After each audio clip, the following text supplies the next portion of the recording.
Hello friends, welcome to the Gyan simplify YouTube channel. ఈ వీడియోలో financial year 2024 మరియు 25 తెలంగాణ బడ్జెట్కి సంబంధించి విషయాలు తెలుసుకుందాం. తెలంగాణ బడ్జెట్ని డిప్యూటీ చీఫ్ మినిస్టర్ మరియు ఫైనాన్స్ మినిస్టర్ అయినటువంటి మల్లు భట్టి విక్రమార్క గారు తెలంగాణ అసెంబ్లీలో ప్రవేశపెట్టడం అయితే జరిగింది. బడ్జెట్ అనేది దేశ మరియు రాష్ట్రాల డెవలప్మెంట్కి చాలా ఉపయోగపడుతుంది. దీనిని back bone of the development అని చెప్పుకోవచ్చు. ఎందుకంటే మన బడ్జెట్లో అలొకేట్ చేసే అమౌంట్తో అనేక రంగాలు అభివృద్ధి చెంది టోటల్గా మన రాష్ట్రాన్ని అభివృద్ధి చెందే విధంగా ఈ బడ్జెట్ అనేది తోడ్పడుతుంది. ఇకపోతే ఈ బడ్జెట్ 25 జూలై 2024లో ప్రవేశపెట్టడం అయితే జరిగింది. ఈ బడ్జెట్పై రానున్న 3 రోజుల్లో అనగా జూలై 27 నుంచి 29 వరకు జనరల్ డిస్కషన్ అనేది జరుగుతుంది అసెంబ్లీలో. ఆ విధంగా జరిగిన డిస్కషన్ జూలై 30న కంప్లీట్ అవుతుంది. ఫైనల్గా అప్రోప్రియేషన్ బిల్ అనేది 31 జూలైకి పాస్ చేయడం అయితే జరుగుతుంది తెలంగాణ అసెంబ్లీలో. ఈ విధంగా బడ్జెట్ అనేది కంప్లీట్ అవుతుందండి. ఇక్కడ మనం బడ్జెట్ ప్రొసీజర్ చూసినట్టయితే జూలై 25-24కి తెలంగాణ అసెంబ్లీలో బడ్జెట్ని అయితే ప్రవేశపెట్టడం జరిగింది. ఆ విధంగా ప్రవేశపెట్టిన బడ్జెట్ని జూలై 27 నుంచి 29 వరకు అసెంబ్లీలో ఉన్న అందరూ మంత్రుల సమక్షంలో జనరల్ డిస్కషన్ అయితే జరుగుతుంది. ఈ విధంగా జరిగిన డిస్కషన్ జూలై 30కి ముగుస్తుంది. 31 జూలైకి అప్రోప్రియేషన్ బిల్ అనేది ఫామ్ అవుతుంది. ఆ విధంగా ముగిసిన బిల్ ఫైనల్లీ తెలంగాణ అసెంబ్లీ అయితే అప్రోప్రియేషన్ బిల్ అనేది పాస్ చేస్తుంది. పాస్ చేసే డేటు 31 జూలై 2024. ఈ విధంగా బడ్జెట్ అనేది ఫైనల్ అవుతుందండి. ఇప్పుడు కరెంట్ ఫైనాన్స్ మినిస్టర్ అయినటువంటి మల్లు భట్టి విక్రమార్క గారు గత గవర్నమెంట్కి సంబంధించి కొన్ని విషయాలను అయితే డిస్కస్ చేయడం జరిగింది. అందులో ముఖ్యంగా వారు తీసుకున్నటువంటి లోన్స్, అదేవిధంగా వాటికి అయినటువంటి ఇంట్రెస్ట్. తెలంగాణ గవర్నమెంట్ ఫార్మేషన్ అప్పుడు ఉన్నటువంటి మొత్తం లోన్ చూసినట్టయితే 75,575 కోట్లు ఉన్నటువంటి ఆ అమౌంట్ని గత 10 సంవత్సరాల్లో 6,71,751 కోట్లకు చేర్చడం అయితే జరిగింది అని మల్లు భట్టి విక్రమార్క గారు ఈ సమావేశంలో తెలియజేయడం అయితే జరిగింది. అదేవిధంగా ఇప్పుడున్నటువంటి కరెంట్ గవర్నమెంట్ 7,774 కోట్లు లోన్స్ అయితే పే చేయడం అయితే జరిగింది. వీరి 8 నెలల పరిపాలనలో 34,579 కోట్లు అయితే వీరు అనేక స్కీమ్స్ మీద ఇన్వెస్ట్ చేయడం అయితే జరిగింది. ఎప్పటి నుంచి? డిసెంబర్ నుంచి జూలై వరకు. ఇది 8 నెలల కాలం అండి. ఈ 8 నెలల కాలంలో వీరు 34,579 కోట్లు అయితే ఇన్వెస్ట్ చేయడం జరిగింది. ఇకపోతే బడ్జెట్కి సంబంధించి 2,91,159 లక్షల కోట్లను మాత్రం ఈ బడ్జెట్ రూపంలో ప్రవేశపెట్టడం అయితే జరిగింది. ఇందులో రెవెన్యూ ఎక్స్పెండిచర్ కోసం అని చెప్పేసి 2,20,945 కోట్లు అయితే ఇవ్వడం జరుగుతుంది. అదేవిధంగా క్యాపిటల్ ఎక్స్పెండిచర్ కోసం 33,487 కోట్లు అయితే ఇవ్వడం జరుగుతుంది. ఎలక్షన్ సమయంలో ఆ గవర్నమెంట్ చేసినటువంటి హామీలకు సంబంధించి ఈ బడ్జెట్ మెయిన్గా ఫోకస్ అయితే చేయడం జరిగింది. అదేవిధంగా లోన్స్, గత గవర్నమెంట్ మరియు ఈ గవర్నమెంట్ తీసుకున్నటువంటి లోన్స్ రీపేమెంట్స్ మీద కూడా ఫోకస్ చేయడం అయితే జరుగుతుంది. ఇందులో గత గవర్నమెంట్ రెస్పాన్సిబిలిటీస్ గురించి కూడా ఈ సమావేశంలో మల్లు భట్టి విక్రమార్క గారు తెలియజేయడం అయితే జరిగింది. ఇది 8 నెలల పరిపాలన కాలంలో 35,118 కోట్లనైతే వీరు లోన్ తీసుకురావడం జరిగింది. అలా లోన్ తీసుకొచ్చిన అమౌంట్కి సంబంధించి పాత మరియు కొత్త లోన్లకు సంబంధించి ఇంట్రెస్ట్ 42,892 కోట్లు అయితే పే చేయడం జరిగింది.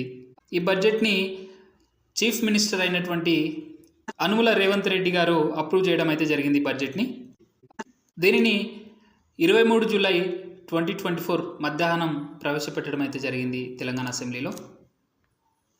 ఇకపోతే పర్ క్యాపిటా ఇన్కమ్ గురించి సమావేశంలో డిస్కస్ చేయడం అయితే జరిగింది. ఇందులో ముఖ్యంగా తెలంగాణలో ఉన్నటువంటి అన్ని డిస్ట్రిక్ట్స్ సంబంధించి డిస్ట్రిక్ట్లలో ఇన్కమ్ వ్యత్యాసం అనేది ఉందని ఈ సమావేశంలో తెలియజేయడం జరిగింది. ముఖ్యంగా పర్ క్యాపిటా ఇన్కమ్ అనేది వ్యత్యాసం చాలా ఎక్కువ చూపెడుతుందని చెప్పేసి బట్టి విక్రమార్క గారు తెలియజేయడం అయితే జరిగింది. తెలంగాణ యొక్క పర్ క్యాపిటా ఇన్కమ్ 2023 మరియు 2024కు గాను 3,47,229 కోట్లు ఉంది. అదేవిధంగా దేశ పర్ క్యాపిటా ఇన్కమ్తో కంపేర్ చేసినట్టయితే దేశ పర్ క్యాపిటా ఇన్కమ్ 1,83,236 కోట్లు. దీన్ని బట్టి చూస్తే తెలంగాణ గవర్నమెంట్ అనేది పర్ క్యాపిటా ఇన్కంలో దేశ పర్ క్యాపిటా ఇన్కమ్ కంటే ముందంజలో ఉందని తెలుసుకోవచ్చు. అదేవిధంగా తెలంగాణలోని డిస్ట్రిక్ట్ల ఎకానమీ వ్యత్యాసం చూసినట్టయితే పర్ క్యాపిటా ఇన్కంలో ఎకానమీ వ్యత్యాసం చూసినట్టయితే రంగారెడ్డి డిస్ట్రిక్ట్కి సంబంధించి పర్ క్యాపిటా ఇన్కమ్ అనేది 9,46,862 కోట్లు అయితే చూసుకోవచ్చు. అదేవిధంగా లోయెస్ట్ పర్ క్యాపిటా ఇన్కమ్ ఉన్న డిస్ట్రిక్ట్ అయితే వికారాబాదు, అది 1,80,241 కోట్లు అయితే జనరేట్ చేస్తుంది. ఇది హైదరాబాద్కి అతి దగ్గరగా ఉన్న దీని యొక్క పర్ క్యాపిటా ఇన్కమ్ అనేది చాలా తక్కువ. ఈ వ్యత్యాసాన్ని తగ్గించడానికి ఇప్పుడున్నటువంటి కాంగ్రెస్ గవర్నమెంట్ ఒక ప్రత్యేకమైన బడ్జెట్తో ఈ 2024 మరియు 25 ఫైనాన్షియల్ ఇయర్ అనేది స్టార్ట్ చేయబోతుంది.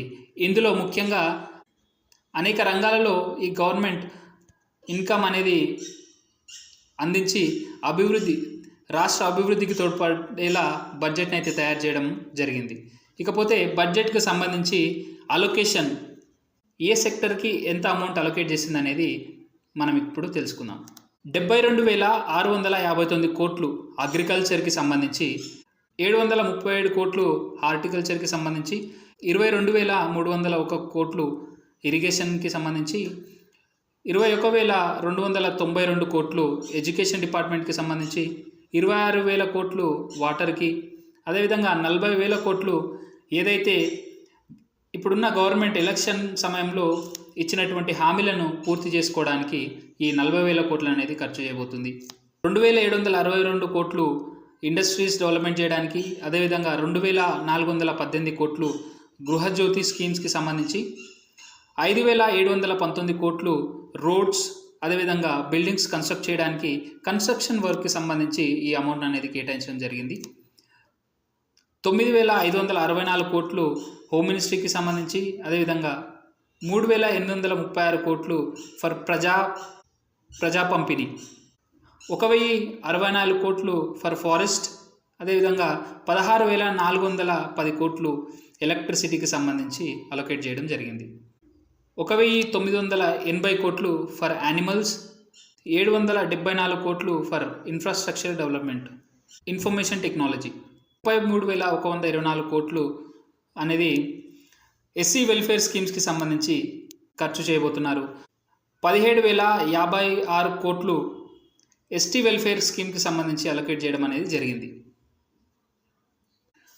16,410 కోట్లు ఫర్ ట్రాన్స్పోర్ట్, 3,003 కోట్లు ఫర్ మైనారిటీస్, 2,731 కోట్లు అనేది శ్రీ శిశు సంక్షేమ పథకానికి కేటాయించడం జరిగింది. అదేవిధంగా 3,385 కోట్లు మెట్రో వాటర్ బక్స్, వాటర్కి రిలేటెడ్ డ్రింకింగ్ వాటర్ ఫెసిలిటీ చేయడానికి ఈ 3,385 కోట్లు అనేది ప్రవేశపెట్టారు. 500 కోట్లు ఫర్ హైదరాబాద్ మెట్రో, 1,500 కోట్లు మూసీ రివర్ రీడెవలప్మెంట్ కోసం అనేది ఖర్చు చేయడం జరుగుతుంది. 15,025 కోట్లు అనేది RRR రీజనల్ రింగ్ రోడ్కి సంబంధించి అలొకేట్ చేయడం జరిగింది. 500 కోట్లు ఫర్ గ్యాస్ సబ్సిడీస్, ఏదైతే గ్యాస్ సబ్సిడీస్ ఉన్నాయో వాటి అమౌంట్ పే చేయడానికి 500 కోట్లు యూజ్ చేయబోతున్నారు. అదేవిధంగా 11,468 కోట్లు హెల్త్ సెక్టర్ అలొకేట్ చేయడం జరిగింది. 10,000 కోట్లు అనేది హైదరాబాద్ డెవలప్మెంట్కి సంబంధించి ఇన్వెస్ట్ చేయబోతున్నారు. 9,200 కోట్లు అనేది బీసీ వెల్ఫేర్ స్కీమ్కి సంబంధించి ఇవ్వడం జరుగుతుంది.